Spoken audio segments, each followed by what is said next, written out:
So hello guys, welcome back to another movie explanation video. तो इस कहानी की शुरुआत होती है मेक्सिको की एक गुफा से, जहां कुछ रिसर्चर एक ऐसे जीव की तलाश कर रहे थे जिसे आज तक सिर्फ किस्सों कहानियों में सुना गया था। तभी उन्हें वहां किसी के होने की हलचल सुनाई देती है, और जब वो उस आवाज़ का पीछा करते हैं तो उन्हें एक नीला पंख मिलता है जो कि उस रहस्यमय जीव का था। जिसके बाद उनमें से एक रिसर्चर सीधा गुफा से बाहर आकर अपने बॉस क्वीन को उस पंख के बारे में बताता है, जिसे देखकर क्वीन बहुत खुश हो जाता है क्योंकि अब शायद उनकी सालों की मेहनत रंग लाई थी। जिसके बाद वो अपने साथियों के साथ उस जीव को ढूंढने उस गुफा में वापस चला जाता है, जहां हम देखते हैं कि कुछ देर और ढूंढने पर क्वीन को वहां एक जानवर का बच्चा दिखाई देता है जो कि उसी प्रजाति का था जिसकी वो तलाश कर रहा था। और जैसे ही क्वीन उस बच्चे को पकड़ने की कोशिश करता है, तभी वहां उस बच्चे की मां आ जाती है। जिसके बाद वो क्वीन पर हमला करके अपने बच्चे को लेकर उस गुफा से बाहर तेजी से भागने लगती है। तभी पीछे से क्वीन उस जानवर पर फायर कर देता है, जिसकी वजह से उस जानवर के एक तरफ का पंख पूरी तरह जल जाता है। लेकिन इसके बावजूद वो जानवर उस गुफा से बाहर आकर अपने बच्चे को लेकर वहां से भाग जाता है। लेकिन पीछे से क्वीन भी गुफा से बाहर आकर अपने साथियों के साथ गाड़ी में बैठकर उस जानवर का पीछा करने लगता है। कुछ देर बाद हम देखते हैं कि क्वीन की गाड़ी रास्ते में फंस जाती है, जैसे वह जानवर उनकी आंखों से ओझल हो जाता है।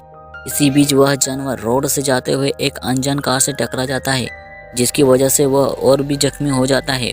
लेकिन अब क्योंकि क्वीन अपने साथियों के साथ अब भी उसका पीछा कर रहा था, इसलिए वो जानवर अपने बच्चे को बचाने के लिए उसे वहीं छोड़कर क्वीन का ध्यान अपनी तरफ आकर्षित करके उन सभी लोगों को अपने बच्चे से दूर ले जाती है। जिसके बाद वह बच्चा एकदम अकेला हो जाता है। जिसके बाद कहानी हमें ले जाती है अमेरिका के एक शहर कैंसस सिटी में, जहां हम मिलते हैं एलेक्स नाम के एक लड़के से जो कि अपनी मां के साथ रहता है। लेकिन वो पिछले कुछ समय से काफ़ी दुखी था क्योंकि हाल ही में उसने अपने पिता को कैंसर के कारण खो दिया था। जिसके बाद उसकी मां उसे बताती है कि क्यों ना वो अपने दादाजी से मिलने कुछ दिन के लिए मेक्सिको होकर आए, जिससे कि उसका मन भी उदास नहीं रहेगा।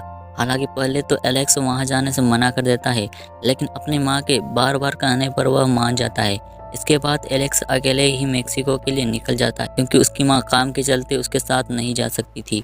अब कुछ समय बाद एलेक्स मेक्सिको को पहुंच जाता है, जहां लेने के लिए उसके दादाजी आ जाते हैं, जिनका नाम जावा था, जो कि अपने ज़माने में बहुत मशहूर रेसलर हुआ करते थे। इसके बाद हम देखते हैं कि एलेक्स के दादाजी भी बार बार एलेक्स से बातचीत करने की कोशिश कर रहे थे, लेकिन एलेक्स अपने दादाजी से खुलकर बात नहीं कर पा रहा था। अब थोड़ी देर बाद एलेक्स घर पहुंच जाता है, जहां वो अपने छोटे भाई मीमो से मिलता है, जिसे बिल्कुल इंग्लिश नहीं आती थी और वो सिर्फ स्पेनिश में ही बात करता था। और इसी बहाने से एलेक्स के पास भी अपनी स्पेनिश सुधारने का मौका आ गया था। इसके बाद एलेक्स अपनी बड़ी बहन लूना से मिलता है, जो कि मीमो की तरह नहीं थी क्योंकि उसे इंग्लिश बोलना अच्छी तरह आता था। इसके बाद वो सब मिलकर अपने दादा की पुरानी रेसलिंग फाइट्स देखते हैं, और तब एलेक्स को पता चलता है कि उसके दादा भी कभी बहुत अच्छे रेसलर हुआ करते थे।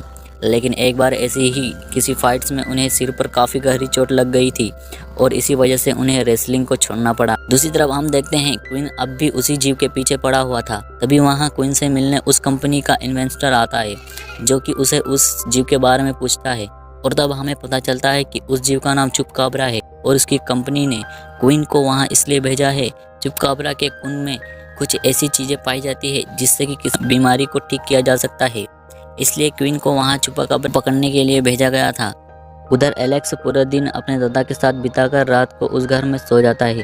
तभी रात में एलेक्स को कुछ आवाज़ सुनाई देती है, और जैसे ही वो उठकर देखता है तो उसे रात के अंधेरे में उसे अपने दादाजी कहीं जाते हुए दिखाई देते हैं। जिसके बाद एलेक्स भी उनका पीछा करने का फैसला करता है, और तभी घर से बाहर आकर उसे झाड़ियों में कुछ अजीब सुनाई देती है, और तभी एलेक्स को चुपकाबरा दिखाई पड़ता है, जो कि कहानी की शुरुआत में अपनी मां से बिछड़ गया था। लेकिन उस जीव को देखकर एलेक्स बहुत डर जाता है और जोर जोर से चिल्लाने लगता है। जिसके बाद घर के सभी सदस्य आ जाते हैं और वो उन सबको बताता है कि उसने चुपकाबरा को देखा है। लेकिन उसकी बात कोई भी नहीं मानता क्योंकि मेक्सिको के ज़्यादातर लोग चुपकाबरा की असलियत को सच नहीं मानते थे। इसके बाद अगले दिन की सुबह होती है, और जैसे ही एलेक्स नींद से जागता है तो देखता है वही जीव उसके ऊपर बैठा हुआ था, जिसकी वजह से एलेक्स बहुत डर जाता है। और एलेक्स को चिल्लाते हुए देख वो जीव भी वहां से डर के भाग जाता है। इसके बाद एलेक्स बैठकर अपनी बहन लूना से बात करता है, और तभी पीछे मीमो आकर उन्हें बताता है कि दादाजी घर पर नहीं है, कहीं चले गए हैं। जिसके बाद वो तीनों मिलकर अपने दादाजी को ढूंढने गाड़ी से निकल पड़ते हैं। जहाँ रास्ते में लूना एलेक्स को बताती है सर पर चोट लगने के बाद से दादाजी की याददाश्त काफ़ी कमज़ोर हो गई है और वो कभी भी अचानक से वह सब कुछ भूल जाते हैं। दूसरी तरफ हम देखते हैं कि क्वीन अपनी टीम के साथ अब भी उस चुपकाबरा को ढूंढने में लगा हुआ था। तभी ढूंढते ढूंढते उसे एक जगह गाड़ी की नंबर प्लेट मिलती और ये वही जगह थी जहां कहानी की शुरुआत में चुपकाबरा की मां का एक्सीडेंट हुआ था। उधर कुछ देर ढूंढने के बाद आखिरकार लूना को दादाजी एक सड़क के किनारे चलते मिल जाते हैं। जिसके बाद वह सभी अपने दादाजी को लेकर घर वापस आ जाते हैं। घर पहुंचने के बाद एलेक्स फिर लूना को बताने की कोशिश करता है कि उसने उस रात चुपकाबरा को देखा था और उसे यह भी शक था कि दादाजी कहीं पहले से उस जानवर को तो नहीं जानते। लेकिन लूना को एलेक्स की बात पर कोई यकीन नहीं था। इसके बाद हम देखते हैं कि एलेक्स घर के पीछे बने स्टोर रूम के पास बैठा था। तभी उसे वहां एक बार फिर से वही चुपकाबरा दिखाई देता है जो कि एकदम से एलेक्स के पास आ जाता है और तब एलेक्स को पता चलता है कि वह जीव बिल्कुल भी खतरनाक नहीं है। जिसके बाद एलेक्स उसके लिए घर से खाना भी लेकर आता है और वो दोनों पूरी रात खेलते हैं और बातें करके वहीं सो जाते हैं। जिसके बाद अगले दिन की सुबह होती है जहां हम देखते हैं कि मीमो एलेक्स को ढूंढता हुआ वहां आ जाता है और तब मीमो पहली बार चुपकाबरा से मिलता है। जिसके बाद एलेक्स उन दोनों की दोस्ती करवाता है। तभी वहां अचानक से लूना भी आ जाती है।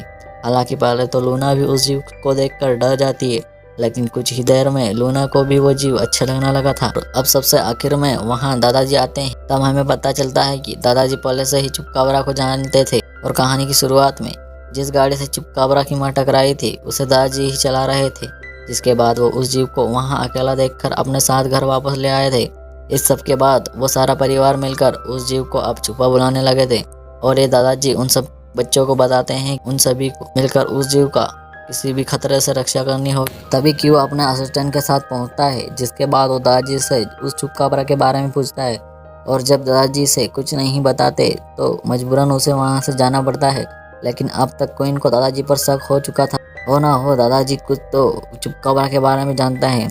इसके बाद हम देखते हैं कि दादाजी एलेक्स को रेसलिंग करना सिखाना चाहते थे, लेकिन एलेक्स को रेसलिंग में कोई भी इंटरेस्ट नहीं था।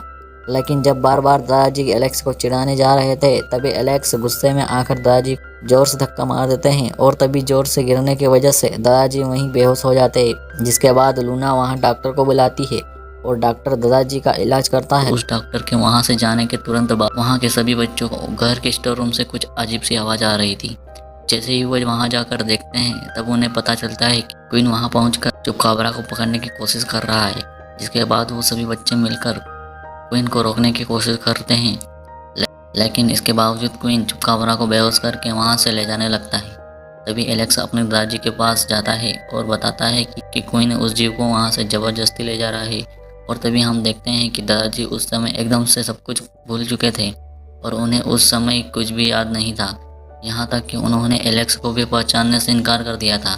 जिसके बाद एलेक्स बड़ी ही चालाकी से अपने दादाजी को समझाता है कि उनका एक दुश्मन उनसे रेसलिंग करने के लिए बाहर खड़ा है। इसके बाद दादाजी बाहर आकर क्वीन पर हमला कर देता है और कुछ देर बाद लूना और बाकी सभी लोग उस जीव को अपने साथ गाड़ी में बैठाकर वहां से दूर ले जाते हैं। जिसके बाद पीछे से क्वीन बैकअप के लिए अपने साथियों को वहां बुला लेता है और वो सभी मिलकर उनका पीछा करना शुरू कर देते हैं। उधर दादाजी उन सबको बिल्कुल उसी जगह पर ले जाते हैं जहाँ उन्हें चुपकाबरा पहली बार मिला था। और तभी हम देखते हैं कि चुपकाबरा वहाँ से एकदम कहीं भागने लगता है, जैसे कि उसे पता हो कि उसका घर कहाँ हो। जिसके बाद एलेक्स और बाकी सभी लोग भी चुपकाबरा के पीछा करते हैं। कुछ ही देर बाद चुपकाबरा एलेक्स को एक पहाड़ी के कोने पर ले जाता है और देखने से तो ऐसा लग रहा था कि सामने वाली पहाड़ी पर शायद चुपकाबरा का घर हो। और इन दोनों पहाड़ियों के बीच एक छोटा सा पुल था जो कई साल पुराना था। इसकी हालत भी कुछ ठीक नहीं थी। खैर किसी तरह उस पुल को पार करके चुपकाबरा वहाँ से चला जाता है। तभी हम देखते हैं कि पीछे से वहाँ एक बाघ आ जाता है, जिससे डर कर मजबूरन एलेक्स भी उस पुल पर चढ़ जाता है। लेकिन तभी वहाँ पीछे से दादाजी भी आ जाते हैं और उस बाघ को किसी तरह डरा धमका कर वहाँ से भगा देते हैं। लेकिन इसी बीच वो पुल टूट जाता है और एलेक्स वहीं फंस जाता है। और एलेक्स को खतरे में देखकर चुपकाबरा तुरंत तो एलेक्स के पास पहुंचता है। लेकिन जब तक चुपकाबरा वहां पहुंचता है वो पुल टूट जाता है और चुपकाबरा और एलेक्स दोनों तेजी से नीचे गिरने लगते हैं। और तब पहली बार चुपकाबरा अपने पंख का इस्तेमाल करना सीखता है और किसी तरह एलेक्स को बचाकर ऊपर पहाड़ी पर ले आता है। लेकिन तभी एकदम से वहाँ क्वीन पहुँच जाता है और सीधा चुपकाबरा को बेहोश कर देता है, जिसके बाद वो एक हथियार के दम पर चुपकाबरा को उन सबके सामने से वहाँ ले जाने लगता है। और ये सब देखकर एलेक्स बहुत दुखी हो जाता है, क्योंकि वो चुप्पा को बचा नहीं पाया था। लेकिन जब क्वीन चुप्पा को अपनी गाड़ी में बैठाकर कुछ दूर गया ही था कि वहाँ एकदम से कई सारे बड़े बड़े चुपकाबरास आ जाते हैं और क्वीन की गाड़ी पर चारों तरफ से हमला कर देते हैं। जिसके बाद क्वीन अपनी गाड़ी से उतर जाता है और उन सबके सामने चुप्पा को मारने की धमकी देता है। इतने में वहाँ पीछे से दादाजी आ जाते हैं और क्वीन को पकड़ लेते हैं, जिसकी वजह से चुप्पा अब बच जाता है और अपने परिवार से जाकर मिलता है। कहानी के अंत में हम देखते हैं कि एलेक्स चुप्पा को आखिरी बार अलविदा करता है, जिसके बाद चुप्पा अपने परिवार के साथ वहाँ से उड़ जाता है। और कुछ दिनों बाद एलेक्स भी अपने भाई बहनों को आखिरी अलविदा कहकर अपने घर यानी कैंसस सिटी वापस चला जाता। और यह जितना भी समय एलेक्स ने अपना दादाजी के घर पर बिताया था, वो सारा समय उसकी ज़िंदगी का अभी तक का सबसे अच्छा समय था। और कहानी यहीं ख़त्म हो जाती है।